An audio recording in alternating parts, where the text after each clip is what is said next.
G'day. Today I want to talk about visible Christianity. The passage is Matthew chapter 5, verses 13 to 20. You might like to read the whole passage for context. A couple of weeks ago I talked about how the world is entering difficult times. Someone criticised my video mentioning the many good things in the world, which is quite true. There are many good things, but a crunch is coming and the world isn't equipped for it. Part of the crunch is demographic. Overall, the world is just maintaining replacement levels of growth at 2.3 births per woman, thanks to countries like Niger, where the birth rate is nearly 6.9 births. In Australia, it's 1.6 births. The minimum replacement level is 2.1 births per woman. In South Korea, it's just over 0.8 births per woman. Who will look after us oldies in 10 years? Or say my boys in 25 years when they are my age and there just aren't enough younger people rising up in the ranks of nurses, doctors, care workers. Another part of the crunch is perhaps best described as the religious change. People, including us, focus on ourselves and our own interests. Childlessness can promote that. You have to focus outwards when you have children. But we're losing a sense of ourselves under God in believing communities. It needs a faith revolution, not mere church-going. Tom Holland, the historian, not Spider-Man, points out that you can't imagine Western society without Christianity. Even rabid anti-Christian atheists are Christian atheists. But the world is losing that Christian sense. Humility, willingness to suffer in the cause of justice, fair play, those values are under threat because their driving force is no longer understood. An atheist acquaintance says if the world loses Christianity, it will get Islam, and that's not a good exchange. In June 1971, Time magazine featured a psychedelic Jesus on the cover. The issue was about the Jesus Revolution. It was a youth movement. I turned 25 that year. The Jesus Revolution was propelled by people around my age. It reached Australia with John Hurt's coffee shop on the northern beaches, Methodist bikie John Smith in Melbourne, theologian Athol Gill's House of the Gentle Bunyip. My brother and I once sang at the Methodist Central Mission's coffee shop, and another time at a big youth outreach at Miranda. There were hundreds in these kinds of gatherings. I heard Franklin Graham a few years ago.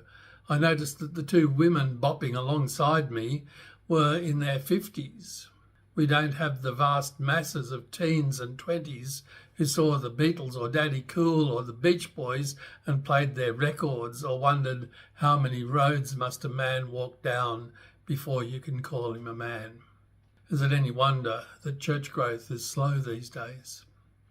When the Roman Empire collapsed under the weight of pandemic, economic mismanagement and foreign invasions, the Christian church held things together. The church preserved learning and science. It took over administration when no one else could. But how equipped are we? How equipped will our children be as the various crunches hit over the next 20 or so years? Who will pick up the pieces? Certainly the church will only be fit if we have a great worldwide revival. In fact, more than a revival, we need a new reformation. You're salt, Jesus said so. You're light. You're a hilltop city blazing with light. You're a lamp on a lampstand. Let your light shine and your righteousness flavour every deed, and let Jesus be glorified now and forevermore. That's what we need. John Wesley was converted on the 24th of May, 1738. He didn't immediately go out into the fields and preach. He was a high church Anglican. He didn't preach in the open air. That was indecent. But his friend George Whitfield was preaching in the fields, and he called Wesley to see what was happening. On Thursday, the 29th of March, 1739, 10 months after his conversion, Wesley left London and reached Bristol on Saturday afternoon. Sunday morning, things changed. Wesley said, I could scarcely reconcile myself at first to this strange way of preaching in the fields, of which he set me an example on Sunday. I had been all my life, till very lately, so tenacious of every point relating to decency and order that I should have thought the saving of souls almost a sin if it had not been done in a church. On Sunday evening, Wesley preached in a church on the Sermon on the Mount, not realising that Jesus preached in the open air. Eventually, Wesley summoned up courage. He wrote in his journal for Monday, the 2nd of March, "At 4 in the afternoon, I submitted to be more vile and proclaimed in the highways the glad tidings of salvation, speaking from a little eminence in a ground adjoining the city to about 3,000 souls." By the next Sunday, Wesley had caught the fever. At 7 in the morning, he preached to about 1,000 people at Bristol, then to about 1,500 in Kingswood. That afternoon, Wesley went to the other side of Kingswood. By then, not only had Wesley caught on, but so had the crowds. About 5,000 came to hear him preach. "If any man thirst, let him come unto me and drink. He that believeth on me, as the scripture hath said, out of his belly shall flow rivers of living water." Isn't it exciting that so many heard the gospel? Isn't it exciting that people responded? But did you notice Wesley's reluctance to preach outdoors? Did you hear him describe open-air preaching as vile, as a strange way of preaching? It was uncouth. Baptists might preach in fields, but not a proper Church of England minister with 2 degrees. But when he did it, God started blessing his ministry. It must be unmistakable, and it must be unimpeded. Our Christian life must be pervasive. He says in chapter 5, verse 13, "You are the salt of the earth. But if salt has lost its taste, how can its saltiness be restored? It's no longer good for anything, but is thrown out and trampled underfoot." How many sermons say we are to preserve the world? Yes, salt is a preservative, but what's its main use? Isn't it for cooking into everything to improve the flavour? Our biggest use for salt is flavouring. Jesus even talks about taste, not preservation.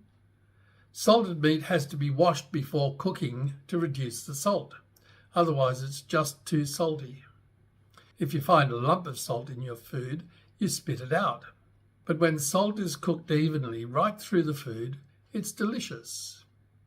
It is spreading salt which is good, not salt clumps.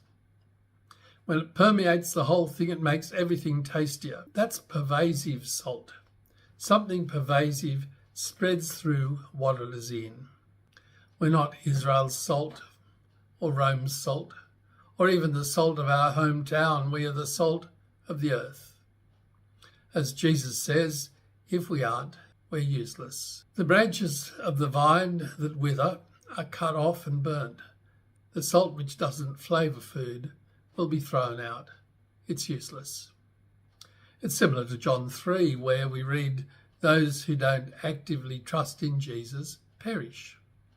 They're useless for their created purpose.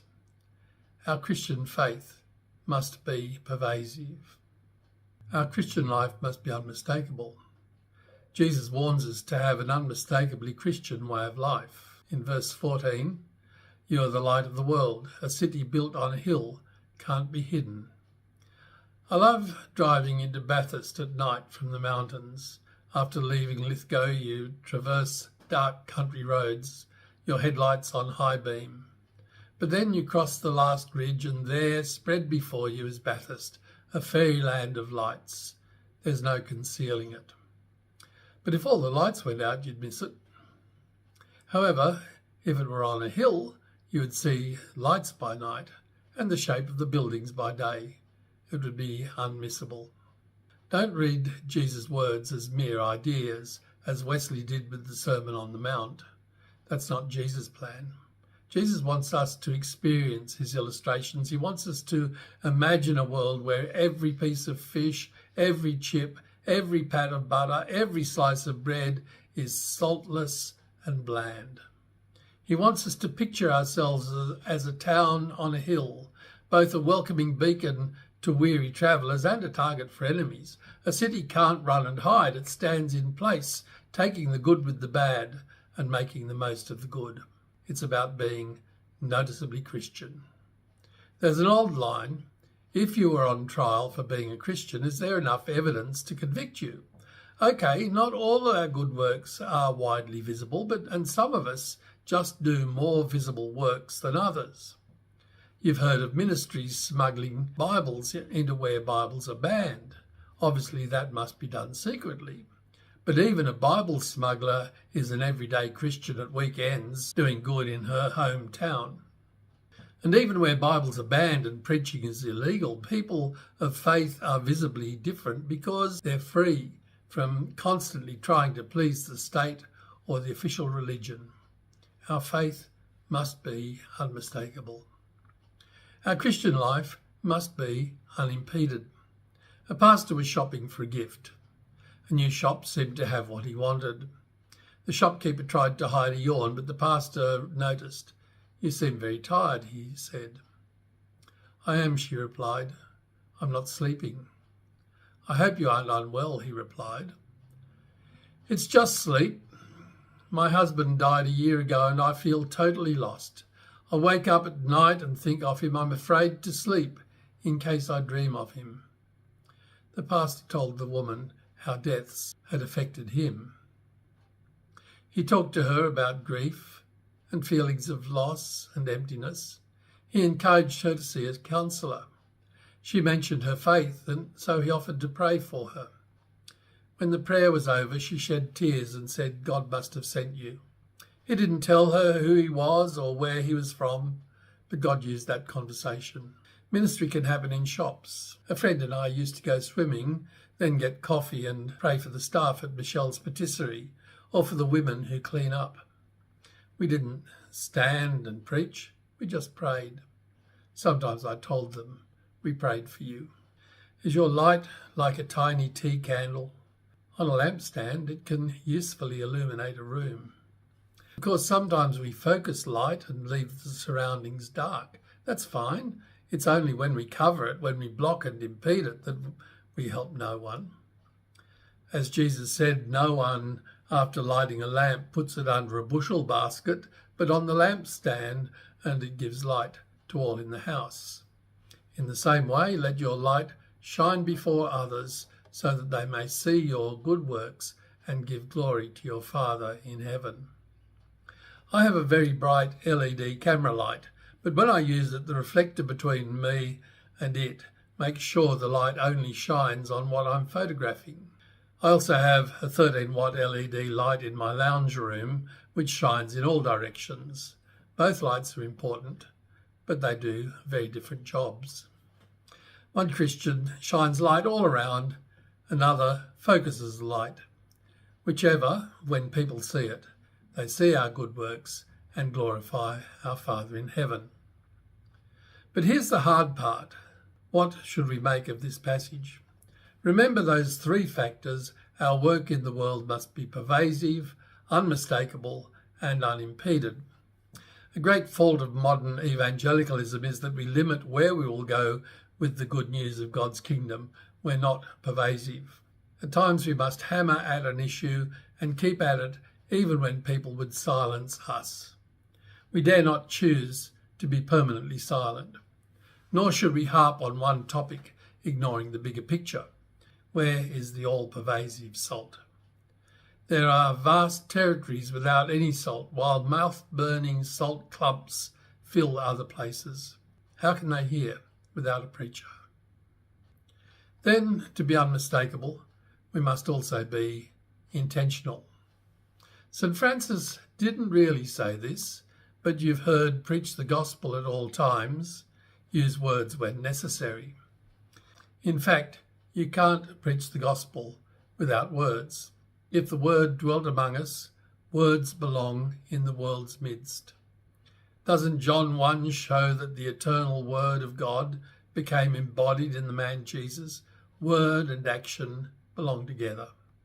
Imagine that you see a kidnapping in progress. A man snatches up a child and runs. But someone standing opposite sees a man snatch the child from a snake. You only get the full picture when it's explained. Our deeds must be unmistakable and therefore must be explained. Then we saw that our good works must shine unimpeded. Obviously, someone can put a bucket over a light and hide it. That is that person's responsibility. Our job is to let the Christ light shine through us so that our deeds illuminate far and wide. Hide it under a bushel? No, I'm going to let it shine. What better resolution can we make? Think about the outdoors illustrations. Yes, salt is used in cooking, but Jesus didn't say we're the salt of the cooking. He said we're the salt of the earth.